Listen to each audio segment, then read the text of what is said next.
Boa noite a todos. Boa noite, Francisco. Muito boa noite, meu caro Gibson. É uma satisfação recebê-lo em nosso Centro Espírita Virtual, né? Boa noite a todos também. Saiba que a satisfação é nossa e a gratidão pela oportunidade de trabalho, pela oportunidade de serviço, de estar na seara do Mestre, desenvolvendo o trabalho que é para ser feito de consolar, acolher e esclarecer. Verdade, meu irmão. Inicialmente, Francisco, não sei se você está lembrado, a palavra inicial é minha. Eu passo a palavra para você, né?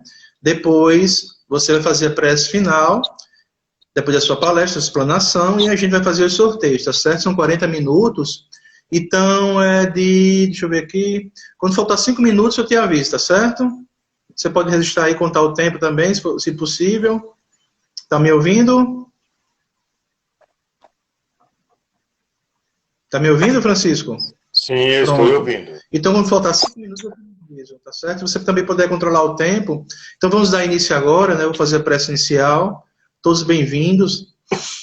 Vamos levar o nosso pensamento ao alto, ao nosso Mestre Jesus, pedindo bênçãos de paz e amor, que Ele possa visitar a cada lar, a cada pessoa que possa ser assistida, encarnados e encarnados. Amado Mestre, médico dos médicos, irmão maior, pescador de alma, nos envolve em clima de paz e de amor, através dos mensageiros da paz e da luz. Pai nosso que estais nos céus, santificado, Pai, seja o vosso nome. Venha a nós o vosso reino, que seja feita, Pai, a tua vontade, assim na terra como em todos os lugares do universo. O pão nosso de cada dia dá-nos hoje, não só do nosso corpo, Pai, mas também do nosso espírito. Perdoa, à medida que nós perdoamos a quem nos tem ofendido. E não deixeis, Pai, cair em tentação, mas livre todo o mal, porque só a Ti pertence o reino de amor, poder e glória para sempre. Que assim seja. Pronto, meu irmão Francisco, eu vou repassar a palavra para você. Fica à vontade, viu? Seus 40 minutos para nossa explanação. Seja bem-vindo. Eu peço ao amigo que repita, que fale o tema, né, para o pessoal, não está sabendo, e a sua palestra. Ok, meu caro irmão Gibson, a todos vocês, nosso carinho, a nossa gratidão pelo convite. Sempre uma honra poder estar a serviço na Sociedade Espírita Gotas de Esperança. E o tema que foi proposto para a nossa reflexão de hoje é Justiça e Aflições na Visão Espírita. E quando nós falamos de aflições, nós somos levados, ainda pelas nossas imperfeições, pelas nossas dificuldades ainda evolutivas, a nos imaginarmos como a grande vítima do mundo. O nosso problema é sempre maior que o outro. A minha dor na unha, né, se é que isso é possível, é muito maior do que o sofrimento do meu irmão. E o nosso orgulho vai nos fazendo imaginar que nós somos mais especiais do que os outros e que não deveríamos estar passando por determinadas situações. E aí paramos para nos perguntar, por que eu sofro? Né? Por que a gente sofre? Qual é a justiça de Deus que se apresenta nas aflições? Por que, ao longo da minha existência, tantas vezes eu estou aflito? Quais são as causas dessa aflição? E são indagações que nós vamos nos fazendo na perspectiva daquilo que nos é conveniente responder a nós mesmos, mas nos esquecendo de fazer essas indagações a partir de um prisma moral de si mesmo, a partir de um prisma moral de reconhecermos as nossas limitações e buscar transformar essas limitações. O nosso orgulho, muitas vezes, nos cega no sentido de que nós ficamos nos achando apenas os desvalidos da sorte, ou os desagregados de Deus. Quando isto não é verdade. Ah, mas eu tenho fé no futuro. Certo, a fé no futuro ela pode consolar e pode infundir paciência, mas não explica determinadas anomalias que, por vezes, até parecem desmentir a justiça de Deus. Entretanto, desde que nós admitamos que Deus existe, ninguém pode conceber, é impensável concebermos Deus sem a infinitude das perfeições. Que Deus representa a infinitude das perfeições, e dentro dessas perfeições está a infinitude da justiça. O que nos leva a compreender que todas as circunstâncias, todos os adventos e todas as situações, há um raio de justiça divina acontecendo. Sendo Deus todo o poder, toda a justiça, toda a bondade, sem o que, se não fosse, Deus não seria Deus.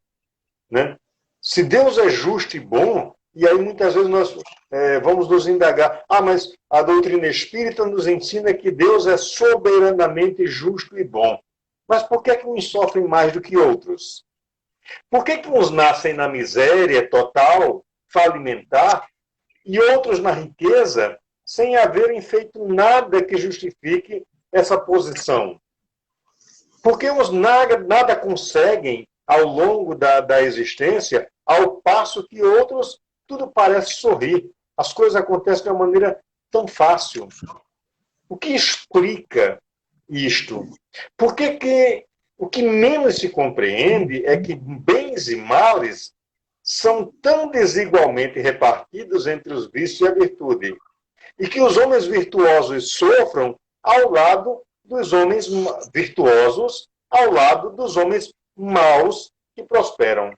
E aí nós vamos nos inundando de porquê.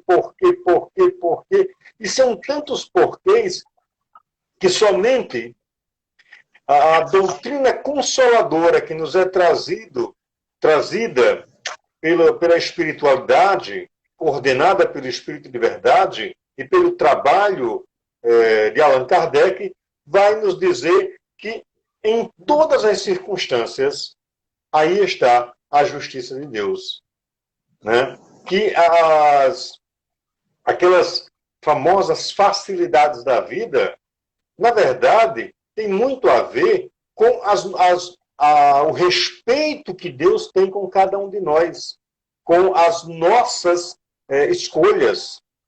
Porque somos resultado das escolhas que fazemos, mas também somos responsáveis por estas mesmas escolhas.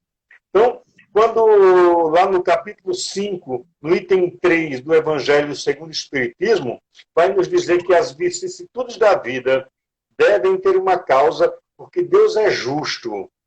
E então, assim sendo, justa é essa causa. Então, qualquer dificuldade, ela é justa. Mas que justiça eu posso ter de começar o dia e não ter um pão para comer? Como é que isso pode ser justo?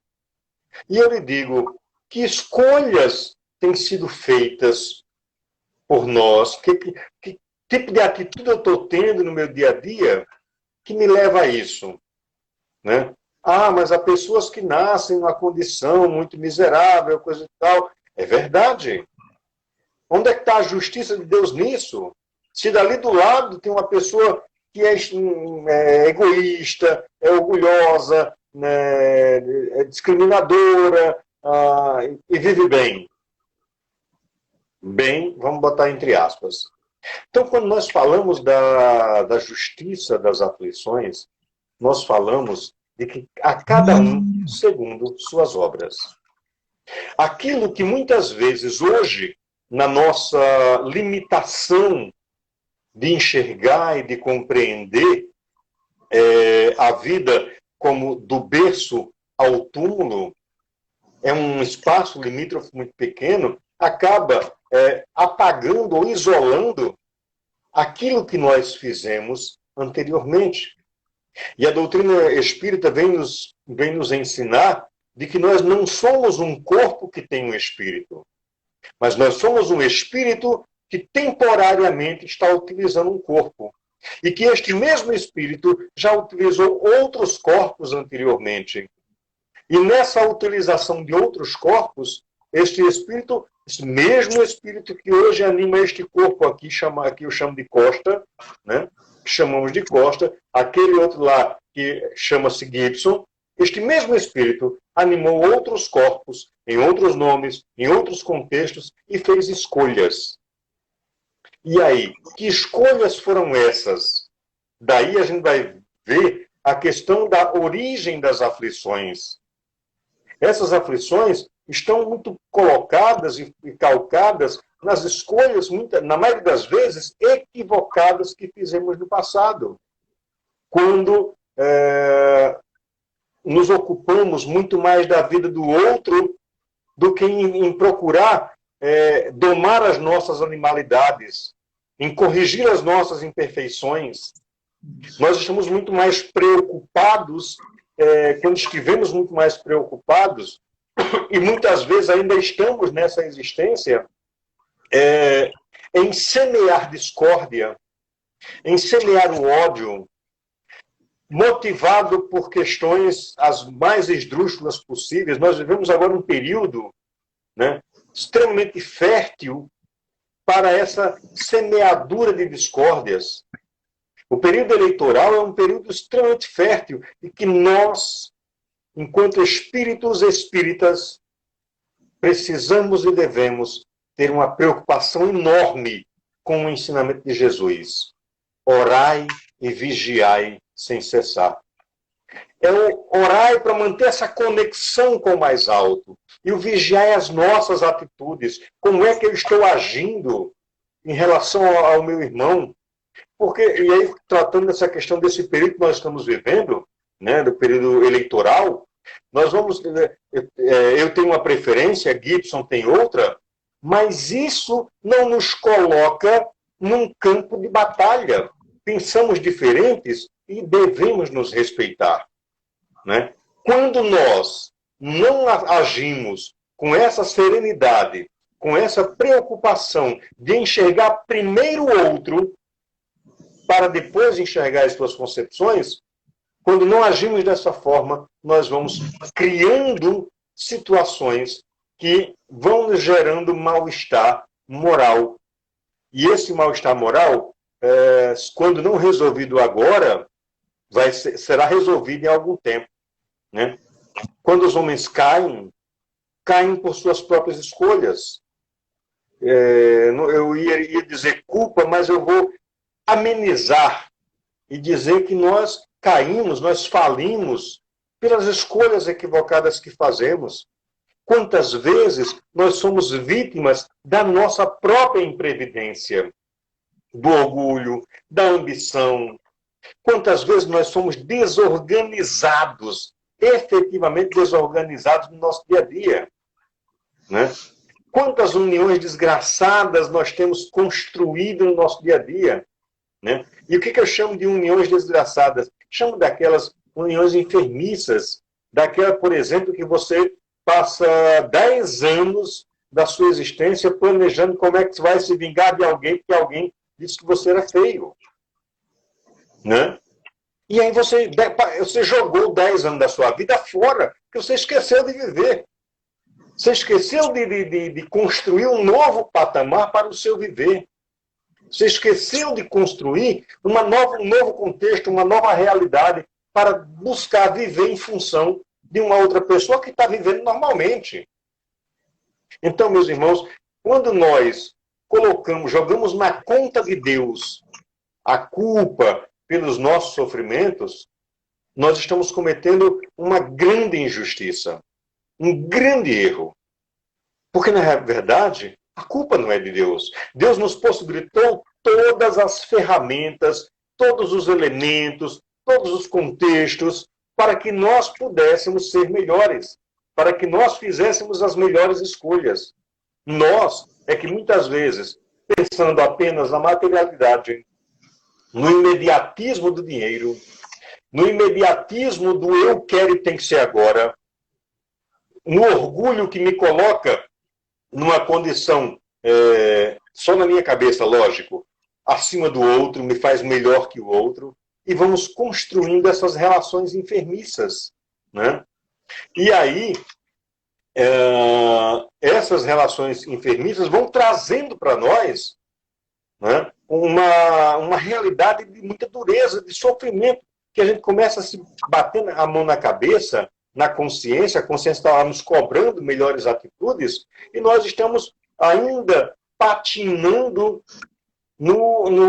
na alimentação do ódio, do orgulho, do rancor, do me achar melhor que o outro, porque o outro é preto e eu sou branco, porque eu sou branco e o outro é preto, porque eu sou hétero e o outro é homossexual, porque a outra é lésbica, eu não posso, não admito isso. Respeito à condição do outro, seja ela qual for. E a harmonia nessa relação nos leva a compreender de que a justiça de Deus, a justiça das aflições, ela está no sentido de nos permitir elementos de autocorreção.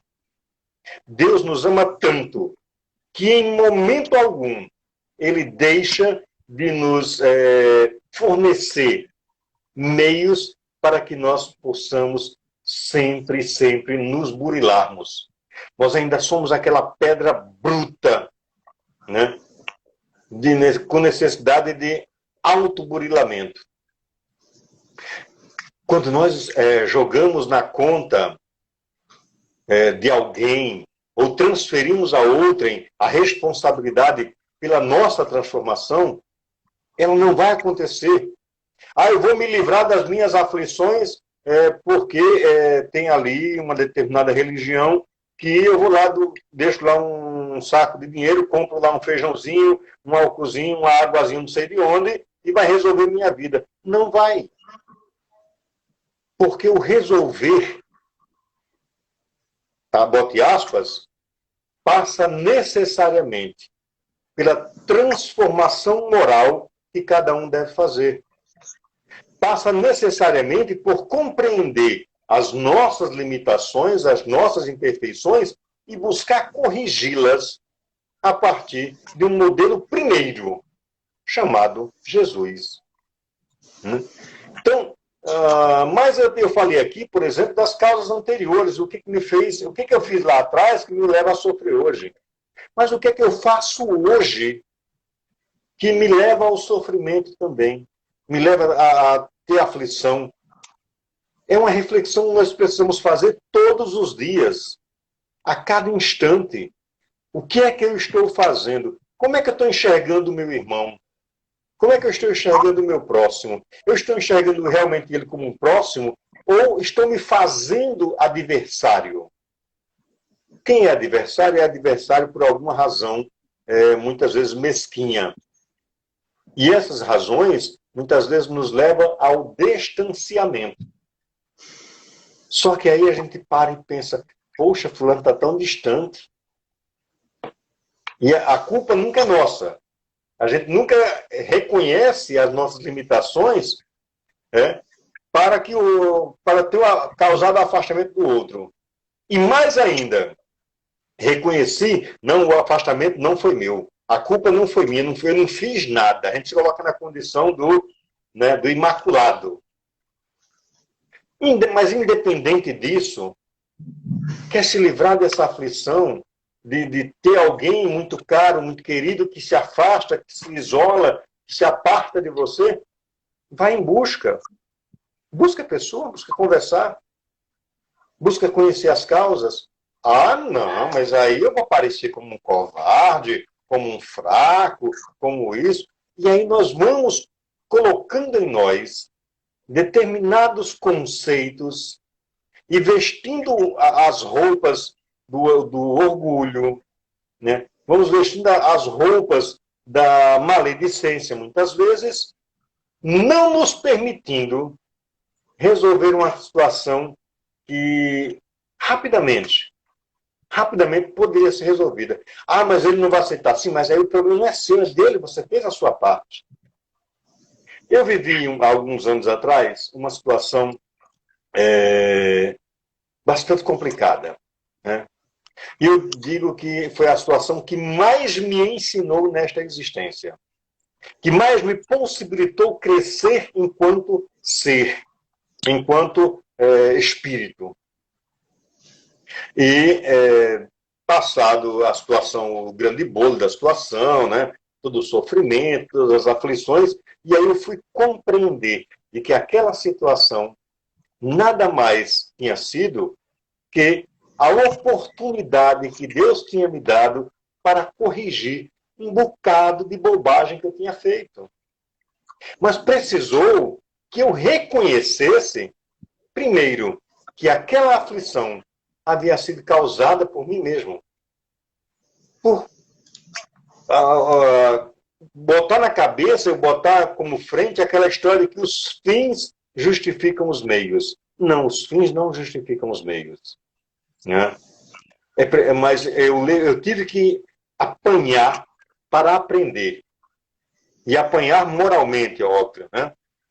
Isso. E passada essa situação toda, que me permitiu esse auto-reconhecimento e a busca por essa transformação, eu me livrei dessa aflição. Né? E lógico, a aflição é de cada um conhece a dimensão dessa aflição. E cada um conhece o caminho para transformá-la.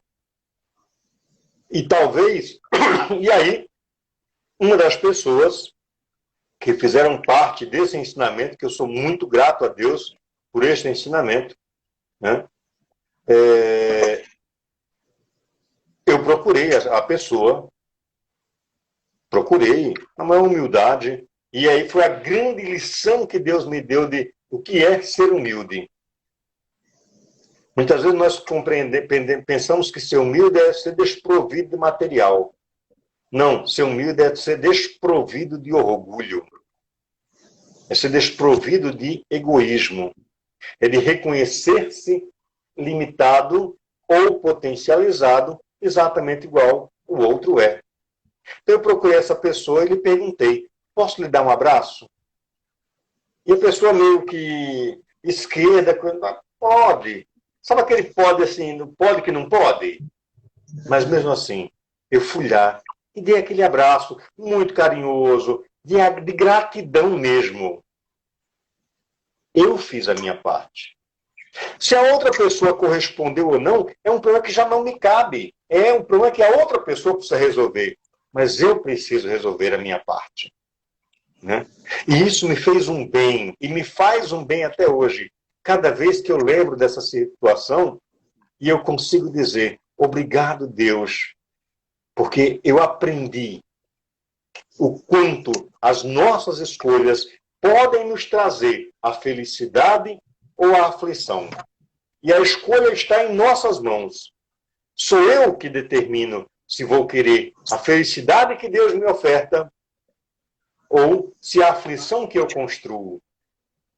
E aí, quando nós, muitas vezes, vamos remontando essas situações de aflição, vamos nos indagando. Ah, se eu tivesse feito assim, se eu tivesse feito assado, se eu tivesse feito tal coisa, não estaria vivendo determinada situação. A situação está feita? Está feita.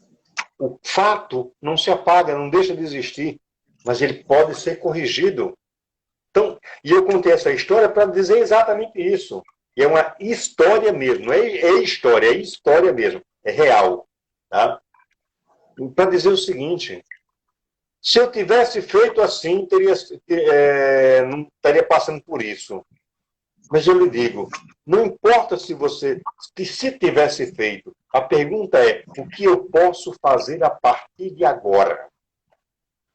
A grande questão que a gente precisa se responder quando pensamos em aflições é pensar que o que eu posso transformar a partir de agora. Chico Xavier tem uma frase que eu acho assim fantástica, maravilhosa, quando nos diz que, embora ninguém possa voltar atrás para fazer um novo começo, todos podemos, a partir de agora, começar a fazer um novo fim. Né? E é isso que vai fazer a diferença entre ter aflição ou vencer as aflições. Jesus nos fala que é preciso termos bom ânimo. E é esse bom ânimo que nos consola e nos esclarece. Nos consola no sentido de saber o seguinte: eu preciso acreditar que amanhã vai ser melhor. E quando eu acredito, verdadeiramente acredito, né, eu começo a desenvolver as condições para que amanhã realmente seja melhor. E eu começo a enxergar não mais adversários ou inimigos. Eu começo a enxergar irmãos equivocados tanto quanto eu.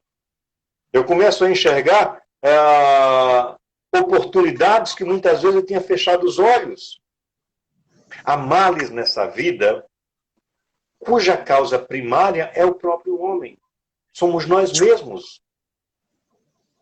E aí, quando nós pensamos que, por muitas vezes, a falta não está no outro, está em mim mesmo, que cabe a mim a responsabilidade por fazer a minha parte. Eu não posso fazer a parte do outro, mas eu devo fazer a minha parte. Eu devo construir pontes que me aproximem do outro. Se o outro não vai construir a parte dele, é uma questão que ele precisa resolver com as suas aflições. Mas eu preciso construir a minha. Né? E para isso nós temos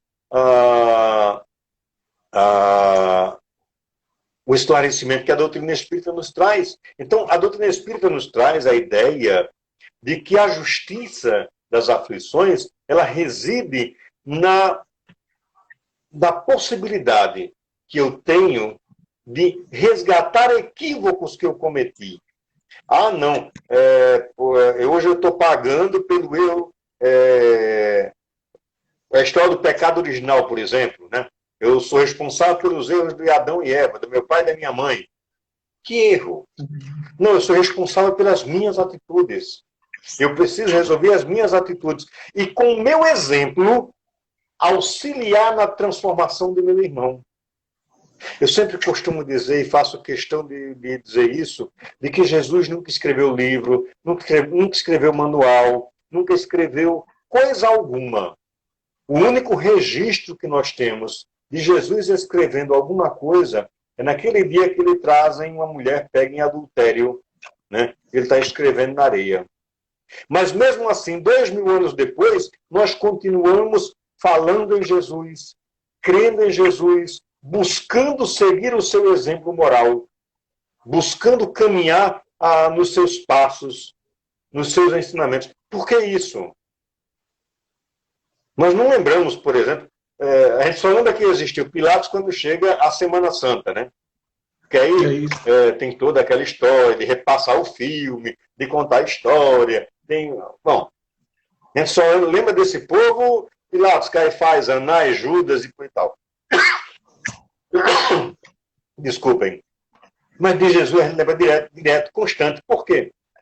Por um único detalhezinho fundamental na nossa transformação moral. O exemplo. Jesus não foi aquela pessoa que chegou para dizer o seguinte: vocês façam assim, porque eu estou ensinando que vocês façam assim, e assim dá certo. Muito antes de ensinar, Jesus viveu na prática cada um dos seus ensinamentos, nos mostrando que é possível essa transformação. Né? E que as aflições que não são resolvidas numa existência, a justiça da reencarnação nos traz a possibilidade desses resgates. Esta justiça da reencarnação, que o Espiritismo levanta completamente o véu, né, dessa questão que era obscurecida, né, e muitas vezes ainda o é, mas a doutrina espírita traz essa perspectiva de que Deus me ama tanto, que eu vou ter outras e outras e outras oportunidades para resolver os meus queixumes. Mas oportunidade com responsabilidade. Eu costumo sempre usar um exemplozinho que é o seguinte: A gente, quando vem para uma existência, a gente traz duas malas.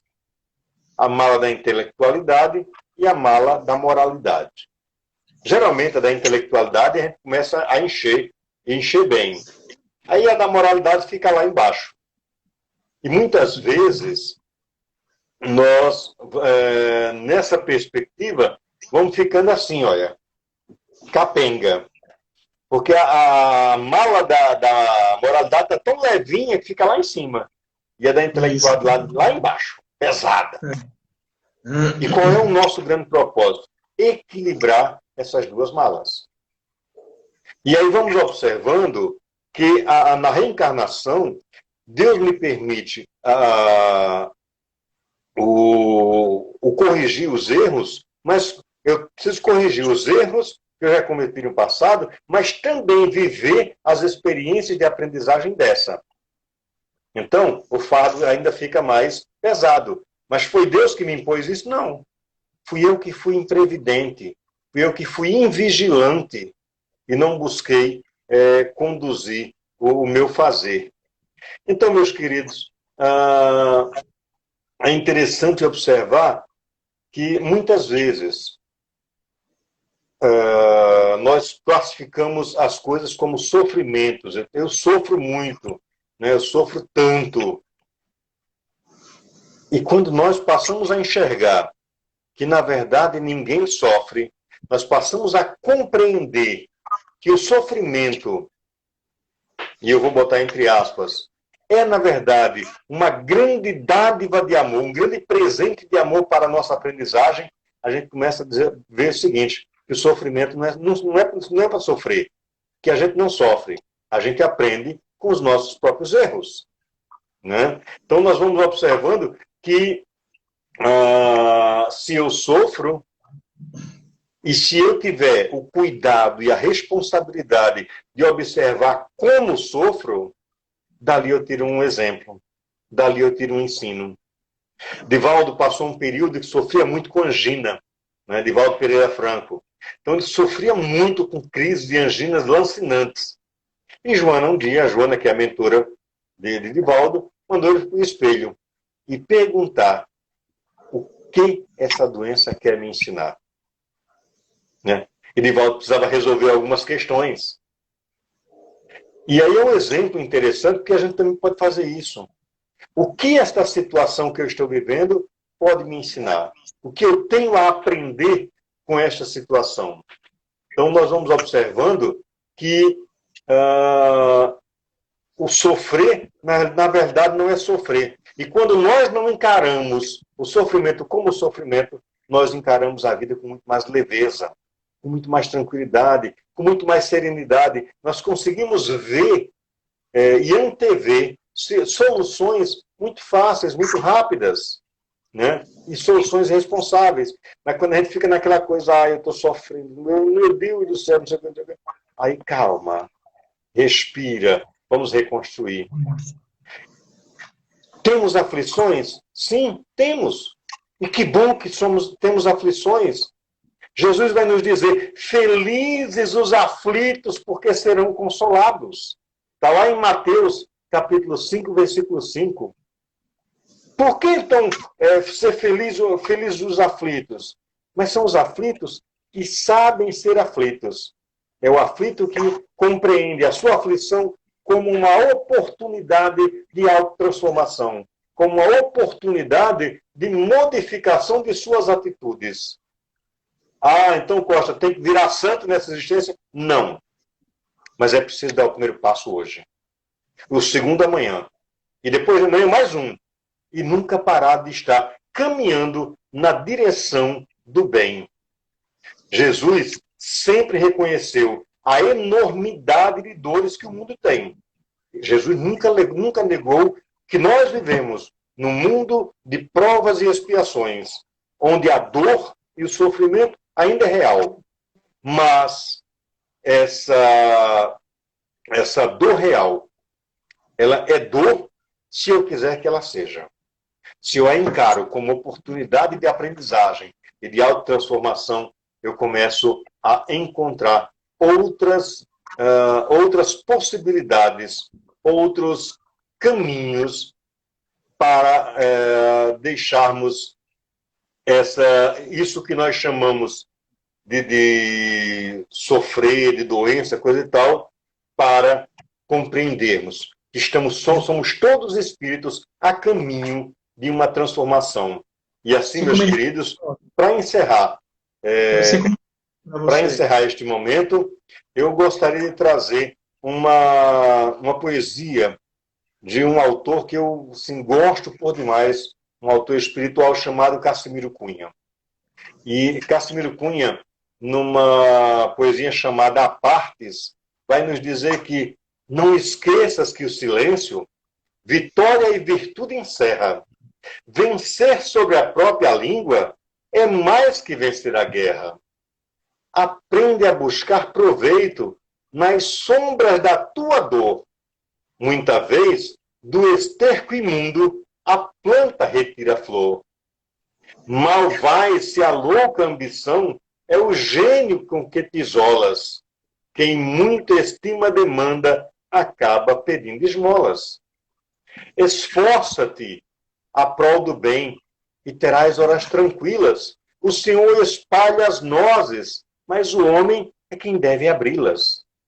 Nossa vida deve ser fonte cantando a bondade. Água estanque sem proveito é cofre de enfermidade.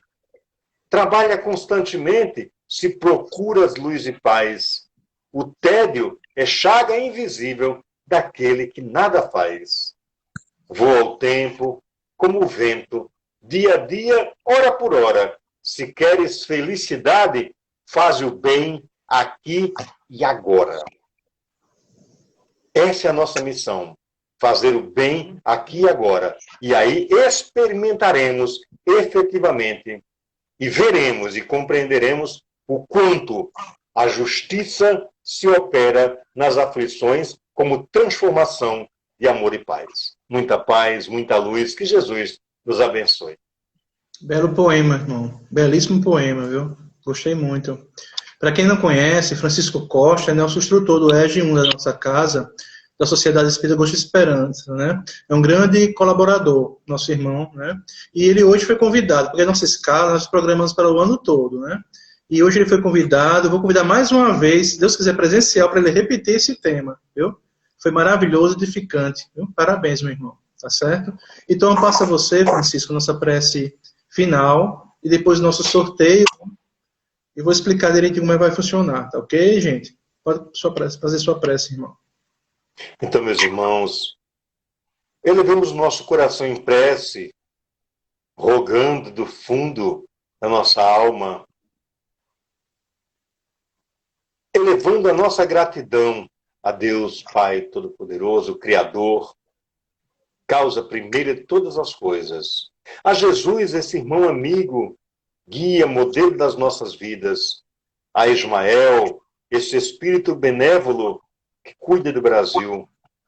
E a toda a espiritualidade superior, apresentando a nossa gratidão pelos exemplos que nos são trazidos a cada dia, que nos possibilitam essa transformação. Apresentarmos a Ti, ó Pai, gratidão pelas oportunidades de autotransformação, pelas oportunidades em que temos de, através do sofrimento, nos tornarmos espíritos melhores, de nos fortalecermos para servir no auxílio à transformação da dor do próximo. Obrigado, Senhor, pela capacidade de enxergar a dor do próximo como a minha dor, e ao somarmos uns com os outros, nos autoajudarmos em nossas transformações morais.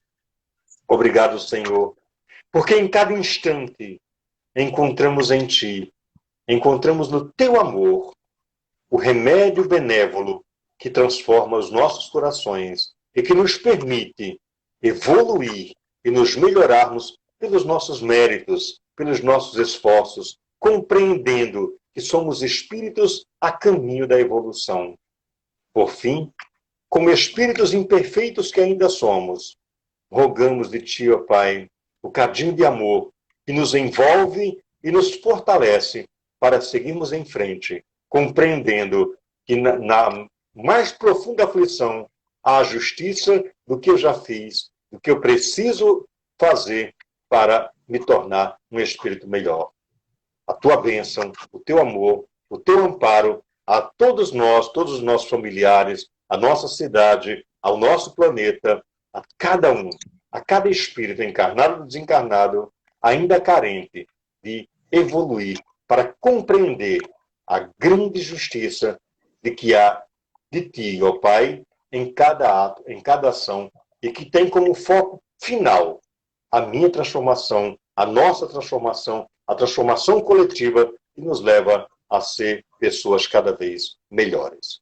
Obrigado, Pai, por tudo que fazes, por todos nós, hoje e por todo sempre. Que assim seja. Gratidão, meu irmão, né? Gratidão por tudo, pela noite de hoje. E, se Deus quiser, espero contar comigo mais vezes, tá certo, Francisco?